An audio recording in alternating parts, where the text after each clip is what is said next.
نحمده ونستعينه ونستغفره ونعوذ بالله من شرور أنفسنا ومن سيئات أعمالنا من يهده الله فلا مضل له ومن يضلل فلا هادي له وأشهد أن لا إله إلا الله وحده لا شريك له وأشهد أن محمدا عبده ورسوله يا أيها الذين آمنوا اتقوا الله حق تقاته ولا تموتن إلا وأنتم مسلمون يا أيها الناس اتقوا ربكم الذي خلقكم من نفس واحدة وخلق منها زوجها وبث منهما رجالا كثيرا ونساء واتقوا الله الذي تساءلون به والأرحام إن الله كان عليكم رقيبا يا أيها الذين آمنوا اتقوا الله وقولوا قولا سديدا يصلح لكم أعمالكم ويغفر لكم ذنوبكم ومن يطع الله ورسوله فقد فاز فوزا عظيما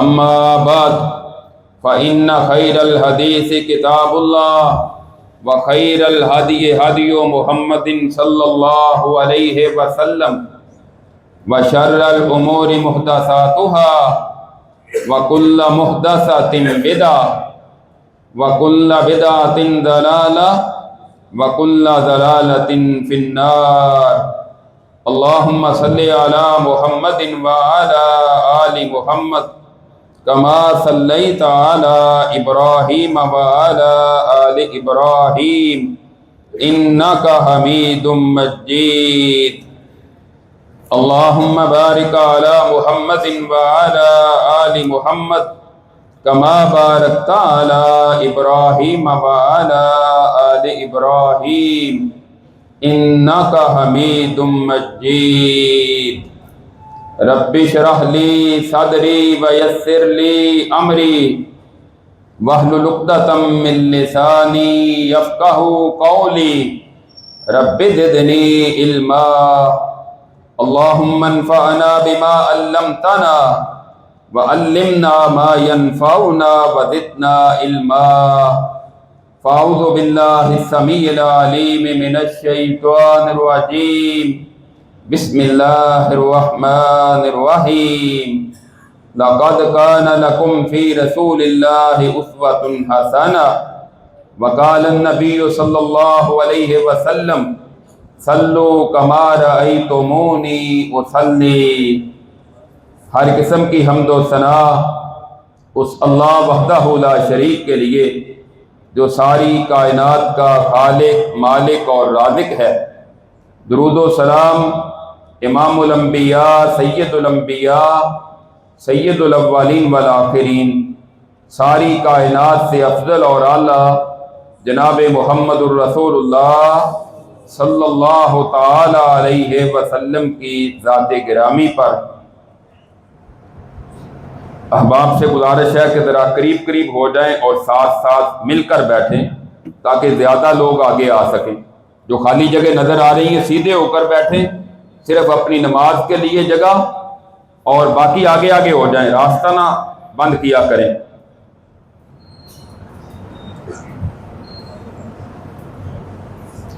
سامعین محترم،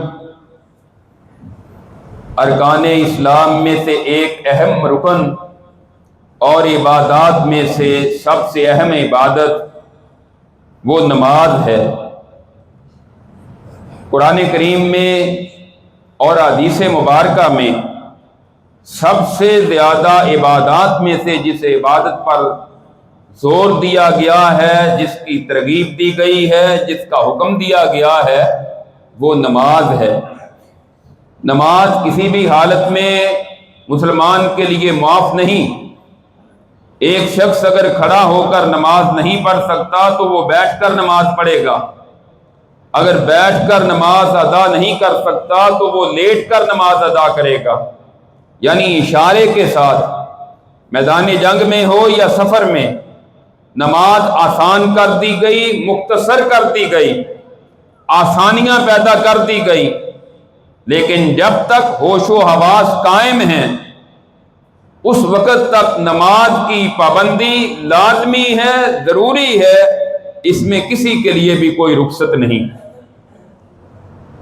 یہ عبادت اتنی اہم تھی کہ اللہ تعالیٰ نے اس کا طریقہ سکھانے کے لیے جبریل علیہ السلام کو بھیجا۔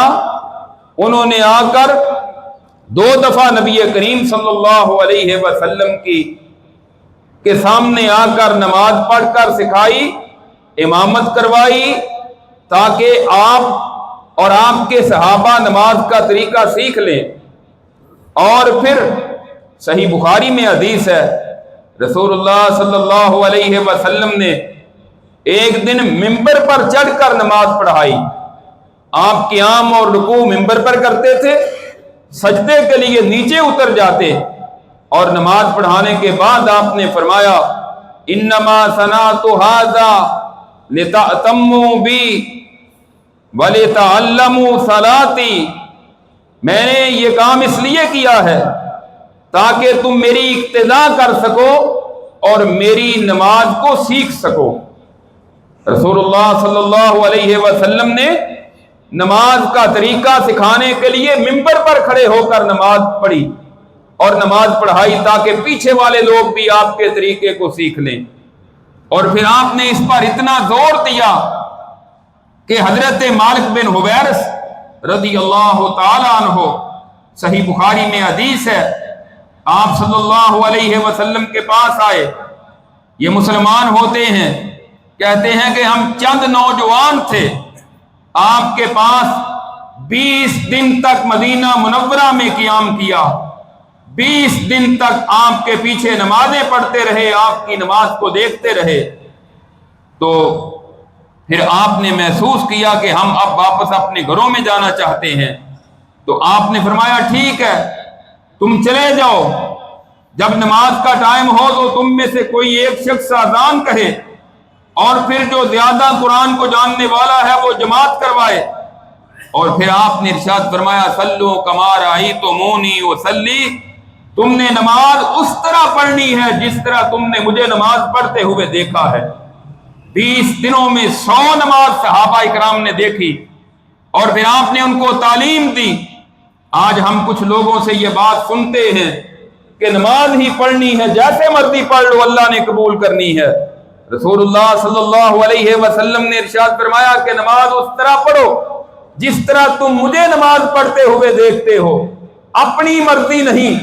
نماز حکم اللہ کا ہے، پڑھنی اللہ کے لیے ہے، لیکن طریقہ جناب محمد الرسول اللہ صلی اللہ علیہ وسلم کا ہے، کہ جن کا ہم نے کلمہ پڑھا ہے، اپنی مرضی، اپنے مفتی کی، اپنے مولوی کی، اپنے امام، اپنے خطیب، اپنے علامہ، اپنے فقیہ، اپنے محدث یا کسی بھی امتی کے طریقے پر نماز نہیں، بلکہ نماز ہے جناب محمد الرسول اللہ صلی اللہ علیہ وسلم کے طریقے کے مطابق۔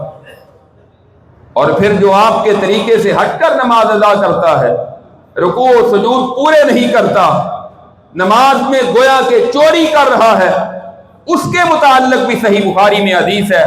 جناب ابو ہریرہ رضی اللہ تعالی عنہ بیان کرتے ہیں، رسول اللہ صلی اللہ علیہ وسلم مسجد نبوی میں تشریف فرما ہے، باہر سے ایک شخص آتا ہے، آ کر مسجد کے ایک کونے میں نماز پڑھ کر آ کر آپ کو سلام عرض کرتا ہے۔ آپ نے فرمایا وعلیکم السلام، ارجع فصلی فإنک لم تصلی، جاؤ جا کر نماز پڑھو، تم نے نماز نہیں پڑھی۔ حالانکہ اس نے مسجد نبوی میں آپ کے سامنے نماز پڑھی تھی، آپ نے فرمایا جاؤ جا کر نماز پڑھو، تو نے نماز نہیں پڑھی۔ وہ دوبارہ جاتا ہے، جا کر نماز پڑھتا ہے، اور نماز پڑھ کر پھر آپ کے پاس آیا، السلام علیکم، آپ نے فرمایا وعلیکم السلام، ارجع فصلی فإنک لم تصلی، جاؤ جا کر نماز پڑھو، تو نے نماز نہیں پڑھی۔ وہ تیسری مرتبہ پھر گیا اور جا کر نماز پڑھ کے پھر آ کر سلام عرض کرتا ہے، آپ نے پھر سلام کا جواب دیا اور فرمایا ارجع فصلی فإنک لم تصلی، جا کر نماز پڑھو، تو نے نماز نہیں پڑھی۔ تیسری مرتبہ یا چوتھی مرتبہ عرض کرتا ہے، اللہ کے رسول صلی اللہ علیہ وسلم مجھے تو جس طرح نماز پڑھنی آتی تھی میں نے تو اسی طرح پڑھ لی ہے، اب آپ مجھے نماز کا طریقہ بتا دیجئے۔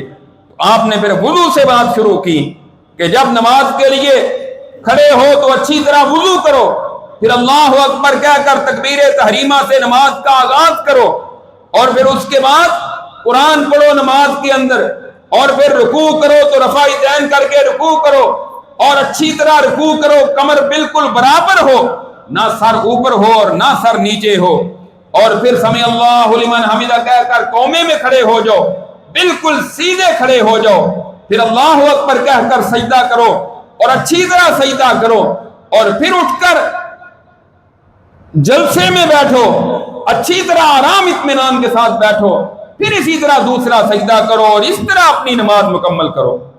تو گویا کہ 3 مرتبہ اس نے رسول اللہ کے سامنے نماز پڑھی، اور آپ نے فرمایا تو نے نماز پڑھی ہی نہیں۔ مطلب اس حدیث کا کیا ہے کہ اگر کوئی رسول اللہ کے طریقے سے ہٹ کر نماز پڑھے گا تو اس کی نماز قابل قبول نہیں، اور اس کی نماز درست نہیں ہوگی۔ اسی طرح صحیح بخاری میں ایک اور حدیث ہے، حضرت حذیفہ رضی اللہ تعالیٰ عنہ نے ایک شخص کو دیکھا، وہ نماز پڑھ رہا ہے اور رکوع اور سجود مکمل نہیں کرتا، فرماتے ہیں ما صلیتا، اللہ کے بندے تو نے نماز نہیں پڑھی، ما صلیتا تو نے نماز نہیں پڑھی۔ فتح الباری میں حافظ ابن حجر رحمہ اللہ نے ذکر کیا ہے، حضرت حذیفہ نے اس سے پوچھا کتنی دیر سے تم ایسے ہی نماز پڑھ رہے ہو؟ تو وہ کہنے لگا 40 سال ہو گئے میں ایسے ہی نماز پڑھتا ہوں۔ کتنے سال ہو گئے؟ 40 سال۔ ہمارے بعض لوگوں کو 40 سال گزر جاتے ہیں لیکن نماز کا طریقہ درست نہیں ہوتا۔ یہ کہتا ہے 40 سال ہو گیا میں ایسے ہی نماز پڑھتا ہوں۔ حضرت حذیفہ رضی اللہ تعالیٰ عنہ فرماتے ہیں ما صلیتا، گویا کہ تو نے کوئی بھی نماز نہیں پڑھی، وَلَوْ مُتَّ عَلَىٰ غَيْرِ الْفِطْرَةِ الَّتِي فَطَرَ اللَّهُ مُحَمَّدًا صلی اللہ علیہ وسلم، اور اگر ایسے ہی مر گیا تو دین کے علاوہ ایسی فطرت پر مرے گا کہ جس پر اللہ رب العزت نے محمد صلی اللہ علیہ وسلم کو بھیجا ہے، اس فطرت پر تیری موت واقع نہیں ہوگی۔ آپ اندازہ کریں، یہاں کوئی سمجھائے کہ اپنی نماز کا طریقہ درست کر لو، سنت کے مطابق کر لو، کہتے ہیں قبول تو اللہ نے کرنی ہے۔ صحابی کہتے ہیں تو نے گویا کہ 40 سالوں میں ایک بھی نماز نہیں پڑھی، رسول اللہ اس کو 3 مرتبہ اپنے صحابی کو کہتے ہیں جاؤ جا کر نماز پڑھو، تو نے نماز نہیں پڑھی۔ اس کا مطلب ہے کہ نماز اللہ کا حکم ہے اور طریقہ جناب محمد رسول اللہ صلی اللہ علیہ وسلم کا ہے، اپنی مرضی سے نماز پڑھی ہوئی قبول نہیں ہوتی۔ اور پھر نبی کریم صلی اللہ علیہ وسلم کی نماز کا کیا طریقہ ہے؟ ابو داؤد میں حدیث ہے، حضرت ابو حمید سعدی رضی اللہ تعالیٰ عنہ نے 10 صحابہ اکرام بیٹھے ہوئے ہیں، ان کو کہتے ہیں آؤ میں تمہیں رسول اللہ کی نماز کا طریقہ نہ بتاؤں؟ کہنے لگے بتاؤ۔ نماز ان کے سامنے پڑھی، کہا کہ اس طرح رسول اللہ صلی اللہ علیہ وسلم نماز شروع کرتے رفع دین کرتے، آپ رکوع کرتے رفع دین کرتے، رکوع سے سر اٹھاتے رفع دین کرتے، 2 رکعت پڑھ کر کھڑے ہوتے رفع دین کرتے، اس طرح آپ رکوع اور سجود بڑے اطمینان کے ساتھ مکمل کر کے اپنی نماز کو پڑھا کرتے تھے۔ 10 کے 10 صحابہ کہنے لگے ابو حمید سعدی تو نے سچ کہا ہے، ہم نے بھی رسول اللہ کو دیکھا ہے کہ آپ ایسے ہی نماز پڑھا کرتے تھے۔ اب ہم رسول اللہ صلی اللہ علیہ وسلم کی نماز کا طریقہ اختصار کے ساتھ ذکر کرتے ہیں۔ جب نماز کا ٹائم ہوتا، نبی کریم صلی اللہ علیہ وسلم جماعت کروانے کے لیے مصلی امامت پر کھڑے ہوتے، آپ لوگوں کو کہا کرتے تھے سووا صفوفکم اقیموا صفوفکم سدوا الخلل، سووا صفوفکم اقیموا صفوفکم فإن تسویۃ الصفوف من اقامۃ الصلاۃ، لوگوں اپنی صفوں کو درست کر لو، ساتھ ساتھ مل کر کھڑے ہو جاؤ۔ صفوں کا درست کرنا یہ نماز کا حصہ ہے، اپنے قدم کے ساتھ دوسرے کا قدم ملا ہوا ہو، اپنے کندھے کے ساتھ دوسرے کا کندھا ملا ہوا ہو، اس طرح چونا گچ دیوار کی طرح آپس میں مل کر کھڑے ہو جاؤ، یہ سب سیدھا کرنے کا طریقہ ہے۔ نبی کریم صلی اللہ علیہ وسلم اس وقت تک جماعت شروع نہیں کرواتے تھے جب تک لوگوں کی صفیں درست نہیں کروا لیا کرتے تھے۔ حدیث کیا کسی فقہ کی کتاب میں بھی یہ بات ثابت نہیں کہ ایک نمازی کھڑا ہے اور دوسرے سے 6 انچ 4 انچ یا 1 فٹ فاصلہ کرے، 1 انچ خالی جگہ چھوڑنا بھی درست نہیں، آپ نے فرمایا خالی جگہ کو پر کرو، اگر درمیان میں جگہ خالی چھوڑو گے شیطان کھڑا ہو جائے گا جو تمہارے دلوں میں نفرت ایک دوسرے کے بارے میں بغض پیدا کر دے گا اور اللہ تمہارے دلوں کو ٹیڑھا کر دے گا۔ معلوم یہ ہوتا ہے کہ نماز کے لیے صفوں کا درست کرنا انتہائی ضروری ہے۔ صفیں درست ہوں گی تب آپ کی نماز مکمل ہوگی۔ صفوں کو درست کرنے کے بعد نیت کیا ہے؟ دل کے ارادے کو کہتے ہیں نیت کرنا۔ جب بندہ گھر سے چلتا ہے اسی وقت اس کی نیکیاں شروع ہو جاتی ہیں، قدم قدم پر اس کو نیکیاں ملتی ہیں، گناہ مٹتے جاتے ہیں، درجات بلند ہوتے ہیں، اس لیے کہ بندے نے یہ نیت کی، اس کے دل میں یہ بات آئی نماز کا ٹائم ہو گیا ہے، میں مسجد میں جا رہا ہوں۔ اللہ رب العزت جانتے ہیں، اللہ ایک ایک قدم پر اسے نیکیاں عطا کرتے ہیں، اور مسجد میں آیا، اس کو پتا ہے کس نماز کے لیے آیا ہوں، اب میں فرض پڑھنے لگا ہوں یا سنتے پڑھنے لگا ہوں۔ یہی نیت ہے، نیت دل کے ارادے کا نام ہے۔ اپنی زبان سے یہ الفاظ اور کلمات کہنا، 2 رکعت نماز فرض، پیچھے اس امام کے منہ قبلہ شریف، یہ ساری کی ساری نیت جو اردو پنجابی میں ہے یہ کسی بھی حدیث سے ثابت نہیں ہے۔ نیت وہی ہے جو دل کا ارادہ ہے، وہی ہے نیت، یہ کسی بھی حدیث سے ثابت نہیں۔ اسی طرح جو روزے کے شروع میں فجر کے وقت مسجدوں سے آوازیں آتی ہیں، کیلنڈروں پر لکھا ہوتا ہے، سارے احباب میری طرف دیکھیں، جس کو نیند آئے وہ ٹیک چھوڑ دیں اور میری طرف توجہ کریں، ان کو بھی بیدار کر دیں، گھٹنے چھوڑ دیں، میری طرف دیکھیں۔ آدھا گھنٹہ باقی ہے، توجہ کے ساتھ سنیں گے، کچھ سمجھ آئے گی، سوئے رہے تو کیا پتا چلے گا کہ کیا بیان ہوا ہے۔ تو نیت دل کے ارادے کا نام ہے، یہ جو زبان سے دہراتے ہیں یہ کسی بھی حدیث سے ثابت نہیں۔ اسی طرح جو فجر کے وقت وَبِصَوْمٍ غَدٍ نَوَيْتُ مِنْ شَهْرِ رمضان، یہ بھی کسی حدیث سے ثابت نہیں ہے، یہ بناوٹی الفاظ اپنی طرف سے جوڑے گئے ہیں، کسی حدیث سے کسی صحابی سے یہ الفاظ ثابت نہیں۔ نیت کے بعد اپنے ہاتھوں کو باندھنے کا مسئلہ ہے کہ اپنے ہاتھوں کو کہاں باندھا جائے۔ حضرت حلب طائی رضی اللہ تعالیٰ عنہ کہتے ہیں، مسند احمد کی روایت ہے، میں نے رسول اللہ صلی اللہ علیہ وسلم کو دیکھا کہ آپ نے نماز کے لیے اپنے ہاتھ اپنے سینے پر باندھے۔ حضرت وائل بن حجر رضی اللہ تعالیٰ عنہ بیان کرتے ہیں، سنن نسائی کی روایت ہے، میں نے نبی کریم صلی اللہ علیہ وسلم کو دیکھا، آپ نے اپنے ہاتھ اس طرح اٹھائے اور اپنے ہاتھوں کو اپنی کلائی، اپنی گھٹ اور اپنی ہتھیلی کی پشت پر اس طرح باندھے، تینوں پر آپ کے ہاتھ اس طرح تھے۔ تیسری حدیث صحیح بخاری میں ہے، حضرت سہل بن سعد رضی اللہ تعالیٰ عنہ کہتے ہیں، میں نے رسول اللہ صلی اللہ علیہ وسلم کو دیکھا کہ آپ نے اپنے دائیں ہاتھ کو، دائیں کلائی کو اپنی بائیں کلائی پر رکھا۔ یہ طریقے حدیث سے ثابت ہیں، تینوں کا میں نے حوالہ دیا ہے۔ اب دائیں کلائی کو بائیں کلائی پر رکھیں گے، یہ سینے سے نیچے جا ہی نہیں سکتے۔ اللہ تعالیٰ نے آٹومیٹک جو فولڈنگ سسٹم بنایا ہے، جہاں جا کر بازو بینڈ ہوتا ہے نا، وہاں آپ اپنے ہاتھ کو باندھ لیں، نہ اوپر کریں نہ نیچے کریں، اور کلائی کے اوپر کلائی ناف کے نیچے مجھے باندھ کر دکھائیں، یہ ممکن ہی نہیں، ایسا ہو ہی نہیں سکتا، ضعیف روایت ہے، رسول اللہ صلی اللہ علیہ وسلم سے وہ ثابت نہیں ہے کہ رسول اللہ صلی اللہ علیہ وسلم اپنے ہاتھوں کو ناف کے نیچے باندھا کرتے، یہ کسی حدیث سے ثابت نہیں۔ اور یہ بات بھی سمجھ لیں کہ مردوں اور عورتوں کی نماز کا بھی کوئی فرق کسی حدیث میں نہیں آتا۔ لباس کا فرق تو ہے کہ مرد اپنے ٹخنے ننگے رکھیں گے، عورتیں ڈانپ کر رکھیں گی۔ مرد سر پر کپڑا رکھ لیں تب بھی ٹھیک ہے، نہ رکھیں تب بھی ٹھیک ہے، اس کی نماز درست ہوگی۔ عورت کو اپنا سر ڈانپنا پڑے گا، اوپر کپڑا لینا پڑے گا، لیکن نماز کی کیفیت، نماز کی حیت، اس میں کوئی فرق نہیں۔ مردوں کی عورتوں کی نماز برابر ہے۔ یہ کس حدیث میں ہے کہ عورتیں تو ہاتھ سینے پر باندھیں اور مرد ناف کے نیچے باندھے؟ رسول اللہ صلی اللہ علیہ وسلم سے یہ بات ثابت نہیں۔ صحیح طریقہ رسول اللہ صلی اللہ علیہ وسلم کا یہ ہاتھ سینے پر باندھنے والا ہی ہے، لہذا سنت پر عمل کریں، رسول اللہ کے طریقے کو اپنائیں۔ ہاتھ باندھنے کے بعد نماز میں پڑھنا کیا ہے؟ اذان میں سارے ہی رفع دین کرتے ہیں، آگے جا کر اس کی بات کرتے ہیں۔ حضرت عبداللہ بن عمر رضی اللہ تعالیٰ عنہ بیان کرتے ہیں رسول اللہ صلی اللہ علیہ وسلم جب نماز کا آغاز کرتے تو اپنے ہاتھوں کو اپنے کندھوں کے برابر بلند کیا کرتے تھے. دوسری روایت میں ہے کہ اپنے کانوں کے برابر. یہ کانوں کے برابر ہو گیا. دونوں حدیثوں پر بھی عمل ہو سکتا ہے کہ اوپر والی انگلیوں کے کنارے کانوں کے برابر اور نیچے والے کندھوں کے برابر. یہ ہے. یہ کانوں کو پکڑنے والا طریقہ بھی کسی حدیث سے ثابت نہیں ہے. یہ ہے حضرت صحیح بخاری میں 5 حدیث ہیں. یہ اس وقت صحیح بخاری میرے سامنے ہے.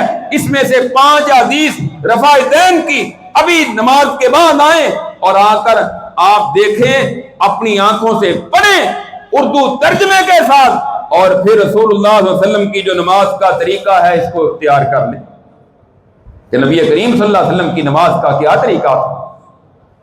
ہاتھوں کو باندھنے کے بعد آپ کیا پڑھتے؟ مختلف دعائیں ہیں, ان میں سے ساری بھی پڑھی جا سکتی ہیں, کوئی ایک بھی سبحانک اللہم و بحمدک و تبارک اسمک, یہ دعا بھی حدیث سے ثابت ہے. دوسری حضرت ابو ہریرہ رضی اللہ تعالیٰ عنہ بیان کرتے ہیں, صحیح بخاری میں ہے, نبی کریم صلی اللہ علیہ وسلم جب نماز شروع کرتے تو آپ سورہ فاتحہ کا آغاز کرنے سے پہلے کچھ دیر خاموش رہتے. حضرت ابو ہریرہ کہتے ہیں میں نے پوچھا اللہ کے رسول صلی اللہ علیہ وسلم آپ قرات اور تکبیر تحریمہ کے درمیان جو خاموشی اختیار کرتے ہیں اس میں کیا پڑھتے ہیں؟ تو آپ نے فرمایا میں کہتا ہوں اللہم باعث بینی و بین خطایا کما باعثت بین المشرق والمغرب, اللہم نقنی من الخطایا کما ینقی الثوب الابیض من الدنس, اللہم اغسل خطایا بالماء والثلج والبرد. بڑی جامع دعا ہے کہ اللہ میرے گناہوں اور میرے درمیان اتنی دوری کر دے جتنی مشرق اور مغرب کے درمیان دوری ہے. اللہ میرے گناہوں کو اس طرح مجھ سے دور کر دے, مجھے صاف کر دے جس طرح سفید کپڑے کو میل اور کچیل سے صاف کر دیا جاتا ہے. اللہ میرے گناہوں کو دھو دے برف کے ساتھ, اولوں کے ساتھ, پانی کے ساتھ, چونکہ جہنم کی آگ میں بندہ گناہوں کی وجہ سے جا کر جلتا ہے, لہذا ان کو ٹھنڈے پانی کے ساتھ دھو دے, اللہ مجھے گناہوں سے پاک کر دے. اور اس کے بعد اعوذ باللہ من الشیطان الرجیم تحفظ, اس کے بھی حدیث میں مختلف الفاظ ہے, کوئی بھی پڑھے جا سکتے ہیں, یہ بھی کافی ہے. اس کے بعد ہے نماز میں سورہ فاتحہ. نماز میں سورہ فاتحہ پڑھنا نبی کریم صلی اللہ علیہ وسلم کا طریقہ کہ آپ نماز میں سورہ فاتحہ پڑھتے اور صحابہ اکرام کو آپ نے اس کی تعلیم دی. حضرت عبادہ بن صامت رضی اللہ تعالیٰ عنہ بیان کرتے ہیں, صحیح بخاری میں حدیث ہے, نبی کریم صلی اللہ علیہ وسلم نے ارشاد فرمایا لا صلاۃ لمن لم یقرأ بفاتحۃ الکتاب, اس شخص کی نماز ہی نہیں جو نماز میں سورہ فاتحہ نہیں پڑھتا. اس سے بڑھ کر کوئی اور بات ہو سکتی؟ آپ نے فرمایا اس کی نماز ہی نہیں جو نماز میں سورہ فاتحہ نہیں پڑھتا. بعض لوگ کہتے ہیں اکیلے ہوں تو پھر پڑھ لیں, لیکن امام کے پیچھے ہوں تو پھر نہ پڑھیں. امام کس لیے؟ میں کہتا ہوں پھر آپ رکوع کرتے ہیں, سجدے کرتے ہیں, اس میں پڑھتے ہیں, اس میں بھی نہ پڑھا کریں. امام کس لیے؟ امام کو ہم تنخواہ کس بات کی دیتے ہیں؟ امام فاتحہ پڑھے تو پھر امام نماز بھی پڑھتے, آپ پھر نماز کس لیے پڑھتے ہیں؟ تو اللہ کے بندوں, مرضی اپنی نہیں, مرضی رسول اللہ کی ہے. طریقہ اپنا نہیں, طریقہ رسول اللہ کا ہے. آپ نے ارشاد فرمایا اس شخص کی نماز نہیں ہوتی جو نماز میں سورہ فاتحہ نہیں پڑھتا. اور پھر دوسری حدیث حضرت ابو ہریرہ رضی اللہ تعالیٰ عنہ بیان کرتے ہیں, آپ صلی اللہ علیہ وسلم نے ارشاد فرمایا کہ جو بندہ نماز پڑھتا ہے نماز میں فاتحہ نہیں پڑھتا, آپ نے 3 مرتبہ فرمایا اس کی نماز ناقص ہے, اس کی نماز ناقص ہے.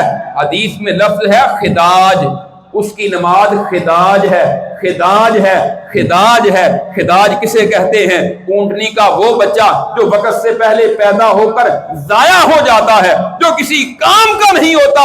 رسول اللہ نے اس نماز کو مشابہت دی اس اونٹنی کے ضائع شدہ مردہ بچے کے ساتھ. جس طرح اونٹنی کا وہ بچہ کسی کام کا نہیں, اسی طرح یہ نماز بھی کسی کام کی نہیں, ناقص ہے, ناقص ہے, ناقص ہے. 3 مرتبہ ارشاد فرمایا. ایک اور حدیث حضرت عبادہ بن صامت رضی اللہ تعالیٰ عنہ بیان کرتے ہیں, رسول اللہ صلی اللہ علیہ وسلم فجر کی نماز پڑھا رہے تھے, نماز سے سلام پھیرا تو آپ نے لوگوں کی طرف دیکھا, آپ نے فرمایا میرے صحابہ تم میرے پیچھے بھی پڑھتے ہو ساتھ ساتھ قرآن؟ صحابہ کرام نے کہا جی اللہ کے رسول ہم آپ کے ساتھ ساتھ قرآن کی تلاوت کرتے ہیں۔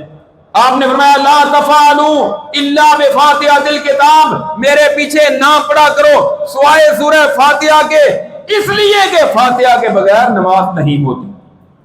اب فجر کی نماز ہے، رسول اللہ نے صحابہ کو حکم دیا کہ میرے ساتھ تم نے قرآن اور نہیں پڑھنا فاتحہ کے بعد، لیکن فاتحہ ضرور پڑھنی اس لیے کہ فاتحہ کے بغیر نماز نہیں ہوتی۔ اب وہ لوگ جو کہتے ہیں نماز میں فاتحہ نہیں پڑھنی چاہیے اس لیے کہ امام کی آواز آتی ہے، وہ ظہر اور عصر کی نماز میں ان سے پوچھ لیں فاتحہ پڑھتے ہیں امام کے پیچھے؟ نہیں پڑھتے۔ ظہر اور عصر میں امام کی آواز آتی ہے؟ کسی کو آتی ہے؟ جن کو آتی ہے وہ چپ رہے، جن کو نہیں آتی وہ بولے نہیں آتی۔ پھر کیوں نہیں پڑھتے؟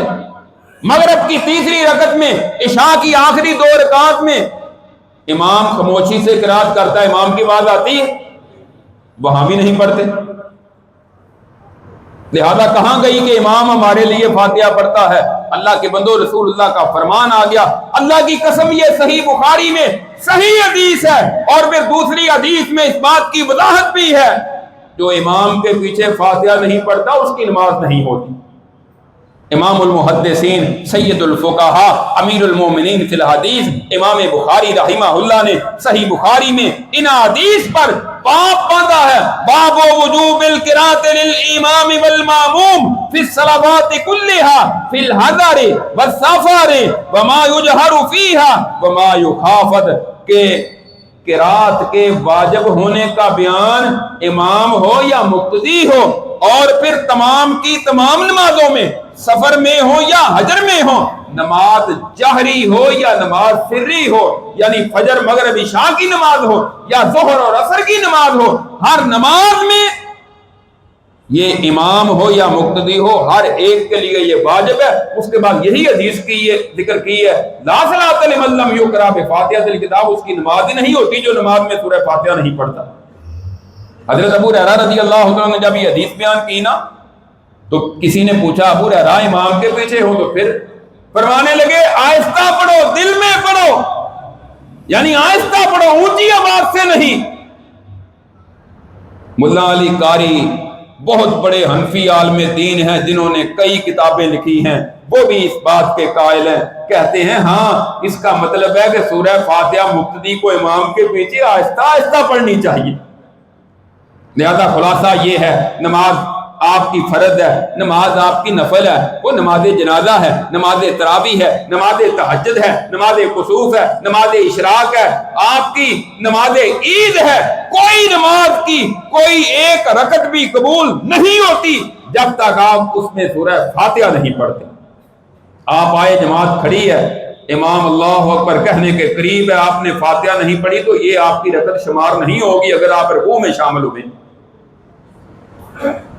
سورہ فاتحہ پڑھیں، سورہ فاتحہ کے آخر میں ہے آمین غیر المغضوب علیہم ولا الضالین آمین۔ حضرت وائل بن حجر رضی اللہ تعالیٰ عنہ بیان کرتے ہیں، ابو داؤد میں حدیث ہے، نبی کریم صلی اللہ علیہ وسلم جب نماز میں پڑھتے غیر المغضوب علیہم ولا الضالین تو آپ بلند آواز کے ساتھ آمین کہا کرتے تھے۔ اور پھر صحیح بخاری میں یہ حدیث آپ فرماتے ہیں اذا امن الامام فامنوا اذا امن الامام فامنوا، جب امام آمین کہے لوگو تم بھی آمین کہا کرو۔ فإنه من وافق تأمینه تأمین الملائکہ غفر له ما تقدم من ذنبه، اس لیے کہ جب امام آمین کہتا ہے اللہ کے نورانی فرشتے بھی آمین کہتے ہیں، جن کی آمین فرشتوں کی آمین کے ساتھ مل جائے گی ان کے سابقہ گناہ معاف کر دیے جائیں گے۔ آمین کہنے سے گناہ معاف ہو رہے ہیں۔ آپ نے فرمایا امام آمین کہے تم آمین کہو، مطلب کیا ہے؟ امام بھی اونچی آمین کہے تم بھی اونچی آمین کہو، امام کی آواز آئے گی تو پھر ہی آپ آمین کہیں گے نا۔ اور یہ مسئلہ بھی سن لے، اگر کوئی امام ایسا ہو کہ جو آمین نہیں کہتا آپ پھر بھی آمین کہیں گے، اس لیے کہ رسول اللہ کا حکم ہے۔ حضرت عبداللہ بن زبیر رضی اللہ تعالیٰ عنہ صحیح بخاری میں ہے، بیت اللہ میں نماز پڑھاتے لوگ اتنی اونچی آواز سے آمین کہتے کہ بیت اللہ گونج جایا کرتا تھا۔ اور الحمدللہ آج بھی مسجد نبوی ہو یا بیت اللہ ہو، امام ولضالین کہتا ہے تو آمین سے گونج جاتے ہیں۔ آپ نے فرمایا یہودیوں کو آمین سے اور سلام کہنے سے بڑی چڑ ہے، بڑی تکلیف ہوتی ہے، لہذا تم سلام بھی عام کہا کرو لوگوں کو اور آمین بھی کہا کرو۔ تو سورہ فاتحہ کے بعد آمین، اس کے بعد امام کوئی قرات کرے آپ خاموشی سے وہ قرات سنیں، اور اگر سری نماز ہے یعنی ظہر اثر کی، پھر آپ چاروں رکعات میں سورہ فاتحہ کے بعد بھی اگر موقع ملتا ہے تو آپ پڑھ سکتے ہیں جون سی سورت چاہے۔ اس کے بعد پھر آپ نے اللہ اکبر کہہ کر رفع دین کرنا ہے اور آپ نے رکوع میں جانا ہے۔ اس کے متعلق صحیح بخاری کی جو حدیث میں نے بیان کی ہیں، حضرت عبداللہ بن عمر رضی اللہ تعالیٰ عنہ کہتے ہیں ان رسول اللہ صلی اللہ علیہ وسلم کان یرفع یدیہ حذو منکبیہ اذا افتتح الصلاۃ، جب رسول اللہ صلی اللہ علیہ وسلم نماز کا آغاز کرتے تو آپ اپنے ہاتھوں کو اٹھاتے، آپ رفع دین کرتے، اپنے ہاتھوں کو کندھوں کے برابر اٹھایا کرتے تھے۔ وَإِذَا كَبَّرَ لِلرُّكُوعِ، جب آپ رکوع کے لیے اللہ اکبر کہتے پھر بھی آپ رفع دین کیا کرتے تھے۔ وَإِذَا رَفَعَ رَأْسَهُ مِنَ الرُّكُوعِ رَفَعَهُمَا كَذَلِكَ أَيْضًا، اسی طرح جب آپ رکوع سے سر اٹھاتے سمی اللہ لمن حمدہ کہتے تو تب بھی آپ رفع دین کیا کرتے تھے۔ وَكَانَ لَا يَفْعَلُ ذَلِكَ فِي السُّجُودِ، سجدوں کے درمیان آپ رفع دین نہیں کرتے تھے۔ رفع دین کرنے کے کتنے مواقع ہو گئے؟ کتنے مواقعوں پر رفع دین کی جاتی؟ اونچی بولیں، 3 یا 4؟ 4۔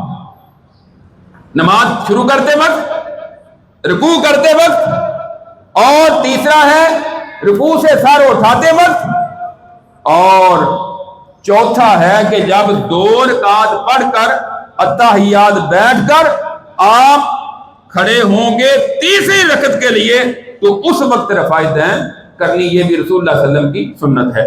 اس کے لیے حدیث آگے حضرت عبداللہ بن عمر سے ہی بیان کی گئی ہے کہ کہتے ہیں جب حضرت عبداللہ بن عمر جب نماز شروع کرتے اللہ اکبر کہتے، اپنے دونوں ہاتھ اٹھاتے، جب رکوع کرتے تب بھی اپنے دونوں ہاتھ اٹھاتے، جب سمی اللہ لمن حمدہ کہتے تو بھی اپنے دونوں ہاتھ اٹھاتے، اور جب 2 رکعت ادا کر کے کھڑے ہوتے تو بھی اپنے ہاتھ اٹھاتے اور کہتے کہ نبی کریم صلی اللہ علیہ وسلم بھی اسی طرح ہی کیا کرتے تھے۔ 4 مقامات پر رفع دین ہے حدیث میں، اور یہ صحیح بخاری کی ساری حدیث جو میں نے آپ کے سامنے ذکر کی ہے۔ پہلی جو حدیث میں نے پڑھی ہے وہ 735 نمبر ہے، اور آخری جو میں نے پڑھی ہے وہ جس میں 2 رکعات کے بعد رفع دین کرنے کا ذکر ہے، یہ 739 نمبر حدیث ہے صحیح بخاری کی۔ اسلام 360 سے جا کر نکال لیں، صحیح بخاری سے اپنے گھر میں جا کر نکال لیں، جہاں سے موبائل سے نکالیں 735 سے لے کر یہ اگلی حدیث رفع دین کرنے کے متعلق صحیح بخاری میں ہے۔ اب بعض لوگ کہتے ہیں ہاں رفع دین ٹھیک ہے، سنت سے ثابت ہے، کر بھی لیں ٹھیک ہے، نہ بھی کریں تب بھی ٹھیک ہے۔ سینکڑوں حدیث رفع دین کرنے کی اللہ کی قسم رسول اللہ سے ثابت ہیں، ایک بھی صحیح حدیث رفع دین نہ کرنے کی رسول اللہ سے ثابت نہیں۔ آپ نے پوری زندگی ایک رکعت بھی رفع دین کے بغیر نہیں پڑھی۔ یہ چھوٹی بات نہیں کہہ رہا، پوری ذمہ داری کے ساتھ منبر پر کھڑا ہو کر ایک نماز بھی رسول اللہ نے رفع دین کے بغیر نہیں پڑھی۔ پھر آپ کے پاس کیا ثبوت ہے؟ لوگوں کو رگلانے کے لیے، لوگوں کو ادھر ادھر لے جانے کے لیے کر بھی لو ٹھیک ہے، نہ بھی کرو ٹھیک ہے، اور جو یہ کہتے ہیں وہ پھر کرتے بھی نہیں ہیں۔ اچھا پہلی تمہاری عمر 40 سال 50 سال گزر کے نہیں کرتے تھے، اب پھر کرنا شروع کر دو، اگر کر بھی لو ٹھیک ہے۔ پھر کہتے ہیں امام احمد ابن حنبل رحمہ اللہ کے پیروکار رفع دین کرتے ہیں، وہ ٹھیک ہے۔ امام شافعی کے پیروکار رفع دین کرتے ہیں، وہ بھی ٹھیک ہے۔ مالکی جو ہیں وہ بھی رفع دین کرتے ہیں، وہ بھی ٹھیک ہے۔ ہمیں کہتے ہیں تم غلط ہو، کیوں؟ وہ ہم کہتے ہیں ہم اس لیے رفع دین کرتے ہیں، ہم یہ نہیں کہتے کہ ہم رفع دین سے کرتے، امام مالک نے کیا ہے، امام شافعی نے کیا ہے، امام احمد بن حنبل رحمہ اللہ نے کیا ہے، ہم اس لیے رفع دین نہیں کرتے، ہم نماز میں اس لیے رفع دین کرتے ہیں۔ کائنات کے امام جناب محمد الرسول اللہ صلی اللہ علیہ وسلم نے رفع دین کیا ہے، کہتے ہیں تم غلط کرتے ہو۔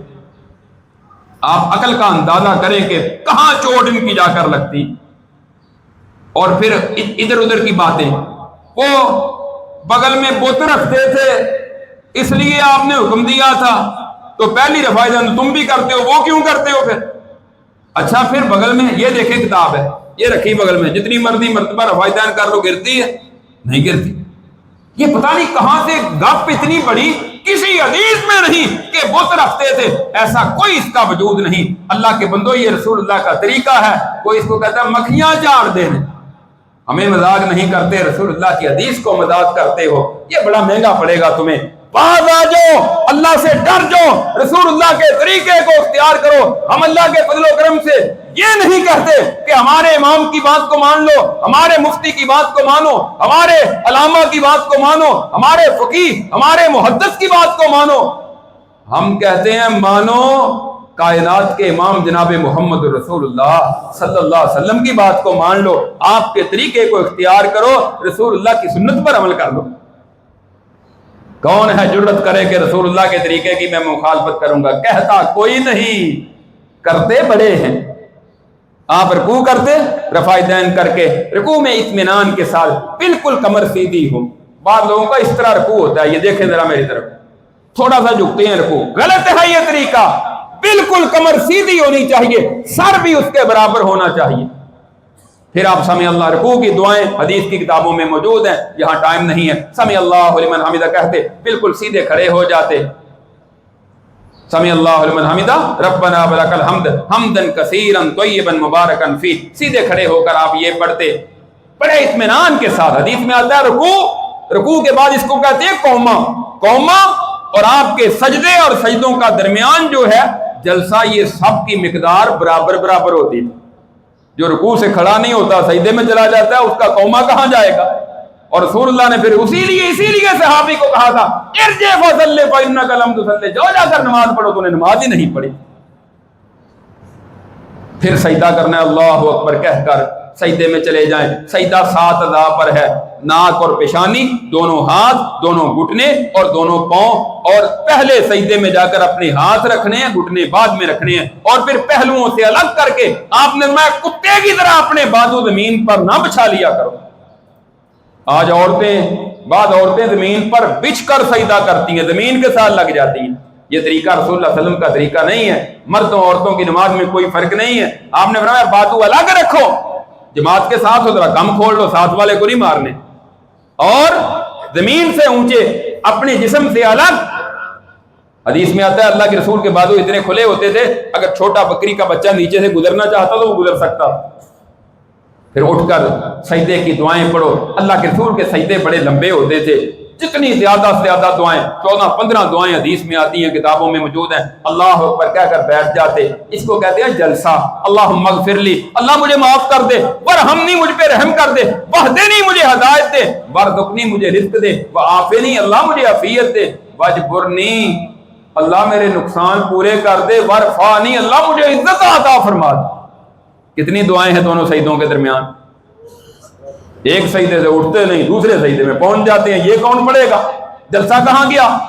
پھر دوسرا سجدہ اسی طرح کیا, 2 سجدے کر کے اٹھ کے پھر دوسری رکعت میں کھڑا ہونے کے لیے پہلے اچھی طرح بیٹھ جائیں اور پھر کھڑے ہوں. دوسری رکعت بھی اسی طرح مکمل کریں, سورہ فاتحہ سے آغاز کریں گے, دوسری رکعت مکمل کر کے اتحیات بیٹھیں گے. اتحیات میں بائیں پاؤں کو بچھا کر اس کے اوپر بیٹھنا ہے, دایاں کھڑا کرنا ہے, اور پھر اگلی تیسری اور چوتھی رکعت مکمل کر کے آخری اتحیات میں اپنے بائیں پاؤں کو دائیں ران کے نیچے سے نکال کر دوسری طرف نکال کے اپنی پشت پر بیٹھنا ہے, سرین پر بیٹھنا ہے, اور پھر اتحیات میں اتحیات للہ والصلوات یہ پڑھنا ہے. اس کے بعد درود شریف پڑھنا ہے, درود ابراہیمی. اس کے بعد آپ نے فرمایا جون سی مرضی دعائیں پڑھو.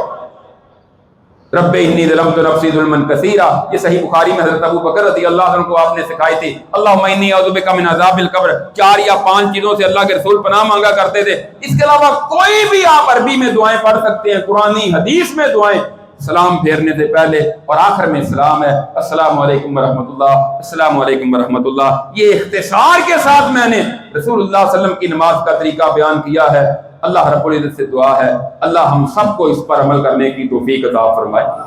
اللہ ہماری نمازوں کو سنت کے مطابق بنا دے. نمازیں تو اللہ کے سامنے جا کر پیش کرنی ہے نا, اللہ کے سامنے پیش ہونی. اور اگر اللہ نے کہہ دیا کہ تم نے میرے طریقے کو، رسول اللہ کا جو طریقہ ہے یہ اللہ کی طرف سے آیا، جبریل نے آ کر بتایا، تم نے میرے نبی کے طریقے کو فالو ہی نہیں کیا تو پھر اس نماز کا کیا فائدہ ہو. ویسے گزشتہ چند دنوں سے اور اگلے بھی چند دن فجر کے بعد نماز کے حوالے سے مختلف مسائل پر درس جاری ہے. وہ جو مسائل یہاں بیان کرنے کا ٹائم نہیں ہے اس موقع پر بیان ہو رہے ہیں. فجر کے وقت جو احباب یہاں مقامی ہیں وہ آیا کریں اور سیکھیں، اپنی نمازوں کی اصلاح کر لیں. اللہ رب العزت ہم سب کو عمل کی توفیق عطا فرمائے. آخر دعوانا ان الحمدللہ رب العالمین.